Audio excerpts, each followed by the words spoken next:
ট্রাম্পের উপর হামলা যে প্রভাব পড়তে পারে মার্কিন নির্বাচনে। প্রিয় দর্শক, অনুরোধ রইল ভিডিওটিতে একটি লাইক দিয়ে আমাদের ইউটিউব চ্যানেলটি সাবস্ক্রাইব করে দিবেন এবং ভিডিওটি সম্পর্কে আপনার মূল্যবান মতামত কমেন্টস করে জানাবেন। যুক্তরাষ্ট্রের প্রেসিডেন্ট নির্বাচনে রিপাবলিকান প্রার্থী ও সাবেক প্রেসিডেন্ট ডোনাল্ড ট্রাম্পের উপর হামলার ঘটনা ঘটেছে। এতে ডান কানে গুলিবিদ্ধ হয়েছেন ট্রাম্প। এ হামলার ফলে ট্রাম্পের সমর্থন বৃদ্ধি পেতে পারে বলে বেশ কয়েকজন বিশ্লেষক জানিয়েছেন। রবিবার কাতার ভিত্তিক সংবাদ মাধ্যম আল জাজিরা এক প্রতিবেদনে এমনটি জানিয়েছে। প্রতিবেদনে বলা হয়, সাম্প্রতিক সপ্তাহগুলোতে প্রতিদ্বন্দ্বিতাপূর্ণ রাজ্যগুলোতে বাইডেন ও ট্রাম্পের মধ্যে খুব কম পরিমাণে ব্যবধান দেখা গেছে। তবে এ ঘটনা নভেম্বরের নির্বাচনে একটি পার্থক্য তৈরি করে দিতে পারে।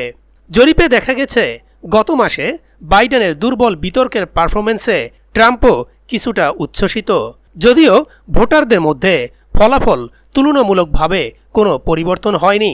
বৃহস্পতিবার প্রকাশিত একটি এনপিআর পিবিএস নিউজ আওয়ার মারিস্ট জরিপে দেখা গেছে, বাইডেন 50% জনপ্রিয়তা নিয়ে ট্রাম্পের চেয়ে এগিয়ে রয়েছেন, যেখানে ট্রাম্পের জনপ্রিয়তা ছিল 48%।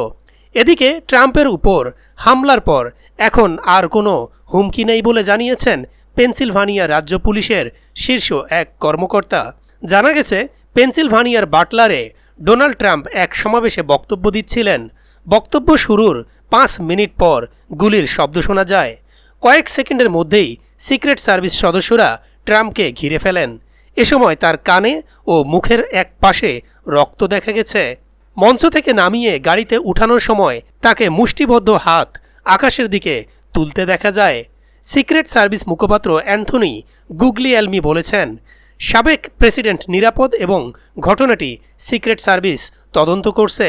ডোনাল্ড ট্রাম্পের প্রচার দল জানিয়েছেন, সাবেক প্রেসিডেন্ট এখন ভালো আছেন।